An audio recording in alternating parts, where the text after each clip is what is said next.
So coming from airline, cities, I think we're hitting it home now. Let's have a home run.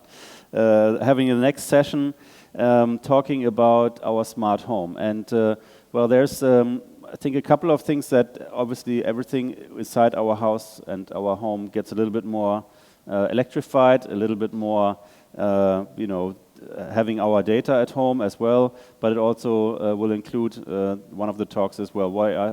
How do we call a home? And is a home mobile? Can we live in outdoors? What are new ideas there? And I think you are up next. Okay, so Mark is taking it and shows us everything about Kudu. Mark, why don't you take the stage and say us what is a cool smart home? Hey. Don't do that. Thank you very much. Hi, my name is Mark. Company is called LTG Lofts to Go. And Lofts to Go says it all. So we actually produce lofts that you can take with you like a coffee. Not as easy as a coffee, but we want to actually get into that direction. So the first product is called Kudu. And but let me first speak about smart cities. Sorry, where do I press here? This one. So the topic is smart city. For us, a smart city is actually has to offer smart solutions. And many cities right now claim to be smart city already, which is not true. So for us, smart city is actually a city that improves the current situation. And I don't know how you feel, but if I see right now the big cities, they're building new skyscrapers, big new buildings, but they're really actually pushing the poor people away, and rich people can afford the rents, have new possibilities, new nice flats and houses, but this can't be the real solution. So we thought about a new solution. The status quo right now is that the cost of materials and the number of inhabitants are increasing, but meanwhile the building sites and ecological resources are decreasing. So what to do? We actually want to use areas to which conventional homes don't have access to. And we call this mobile living. So we try to bypass the building regulations. They are very specific here in Germany, by the way, as you know. And so we try to find new ways. With mobile living, we have new possibilities because there's not so much ground intervention and sealing needed. Therefore, you can place them nearly anywhere. I have to say nearly because juristical is very important to say that. But you can place them on rooftops, you can place them in the woods, on beaches, on the water. So we found a new solution, and this is the model, the first model. And this is for a Kudu. This is a Kudu 32, for example. 32 means 32 square meters. And it is actually a bit retrofuturistic, the design, and it's supposed to be actually not to disturb the nature. So here you see some renderings. We also have some photos already because we already have 16 Kudus in the world standing. So one is on Sakhalin Island near Russia, one is actually near Japan, one is at Hl4 actually in Hyde Park right now. 3 are in Slovenia, 2 are in Germany, and so on and so on. This one is, by the way, in Hamburg. And so they're being built right now. Maybe you can show the first clip to show you how modular they are, because they are modular too. Garten von Ehren, Harburg, Marmsdorf.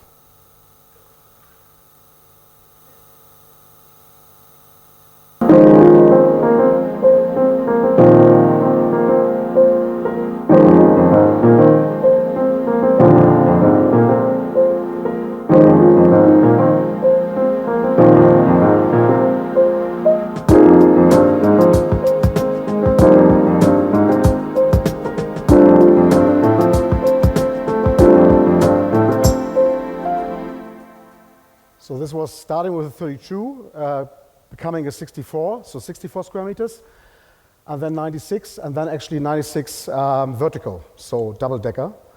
And you can't actually, we don't have them all modular right now. We have, for example, the 32 can be added with a pergola in front. This is already modular, but we want to be actually going to the direction of Lego so that you can just put them together. What we do right now, we produce in Shanghai and Lithuania. Lithuania is not so far away, so we do that all by truck, the delivery. And we delivered first 2 units right now to Switzerland out of the serial production. And then we've got another production in Shanghai. And you can have them plain, like this. You can have them actually with a bathroom. You can have them with a full infrastructure. And you can have them with the pergola. So this was the pergola for Switzerland and the Kudu. This is, by the way, for the air traffic controllers from Skyguide. And they have a chill-out lounge there. So they even stay there sometimes at night and just chill out there. And we have, of course, a full set of interiors. This is the first model out of 3. We are starting with a second model, actually. It's called QB, in 3 months. And it's supposed to be for refugees, for students. It's very much cheaper than Kudu. Kudu is a bit on the high level. And we are finding possibilities now to stack them. So to use space in a very, very intensive way. So QB is a honeycomb construction. And as you can guess, honeycombs, you can stack them over each other or next to each other. And this will come actually in 3 months. And then there's another one actually, which we are planning right now. And we think actually that this could be a solution for the housing shortage, for gentrification, and for the need actually to have new housing and not that the rent doesn't go so high, the high increase of the rent. And we're looking for places right now. So in Germany, for example, you have one possibility. You can put a Kudu on certain areas for 6 months, then you have to move it again. If you can move it 1 meter to the left or to the right, you can have it another 6 months there. So this is, for example, a trick. This is a German trick. There are, of course, for every country different tricks. So we've got some new tricks right now where we can actually squeeze around the regulations. We have a new model which is very small. This is the water Kudu, by the way, for the water. It was already produced in Berlin. And this is the small one now, which we first will have as a sauna in end of August, also at Garten von Ehren. And it's 9 square meters, so it's called Kudu 9. And you can put it in your garden. In Hamburg, by the way, it's not so difficult because you can put until, I think, 30 cubic meters into your garden without asking the authorities. This is an office, this is a meeting room, and so on and so on. This is interesting maybe for resorts. It's called Sleep Kudu. And it's got 2 beds in it and a desk, and you've got a monitor, so you can have it. You can see actually when the shower is free. So you can walk to the shower or walk to the toilet. And it's good for resorts for students, for example, or for younger people, because they only spend 25 euros a night, but they have the whole accommodation. So it could be interesting for the future. And this is how it looks inside. Then we've got a bar Kudu, which I like very much. So you can actually have a bar in the garden. Then you can have a kiosk. The whole thing is smart home, so you can steer the shutters with your smart home, of course. And we had a big discussion right now because we definitely want to be here in Hamburg, of course, in the city of Hamburg, and we love Hafen City, so we want to be here. But I had a very, very tough discussion with the guys ruling it, and it was not very easy.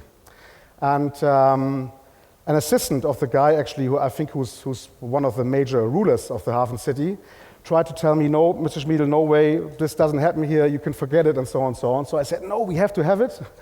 And we invented something, and I want to show you another clip how it maybe actually could happen.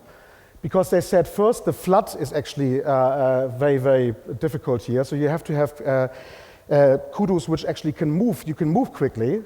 And they have to be transported very, very quickly. So it actually, in half an hour, they have to be away if something happens. So we actually found this solution, which is called Hl4 Hydraulic Legs. And we're working on it right now.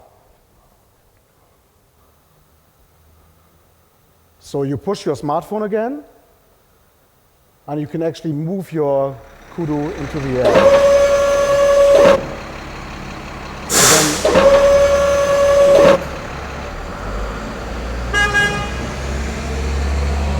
So this is right now work in progress. It's not yet done, but we are working on it. And you can use it for pop-up stores. I mean, you can put it nearly everywhere, and you're faster than the police. I don't want to recommend this now, but you're very, very fast. So You can have a pop-up store everywhere. With a little one, with a 9er, by the way, you just need a forklifter, that's it. So it's very, very easy. We are, of course, we want to actually help producing less waste. For Olympic Games, for example, it doesn't matter where it's going to be, hopefully Hamburg, but maybe Paris or Boston. There's going to be a lot of waste because we are actually building big, big venues and so on, and then afterwards it's actually being dumped or actually not used. And we think this could be a very, very good solution also for big events and conferences, etc. We think actually that this thing could be a real answer for the future, and we think it makes you more mobile. We live in a mobile world. Why do we live in Immobilien? It's really called Immobilien, and it has a reason, because it's immobile. Why don't we try to be mobile? And with this possibility, we think we found an answer, and it's working already. So we've got actually right now, till the end of the year, nearly 40 countries covered with licenses, and we're doing Germany, Swiss, Austria sales, and it's a lot of fun because you meet fantastic people who just want to change their life and be mobile with their house. Thank you very much for having me.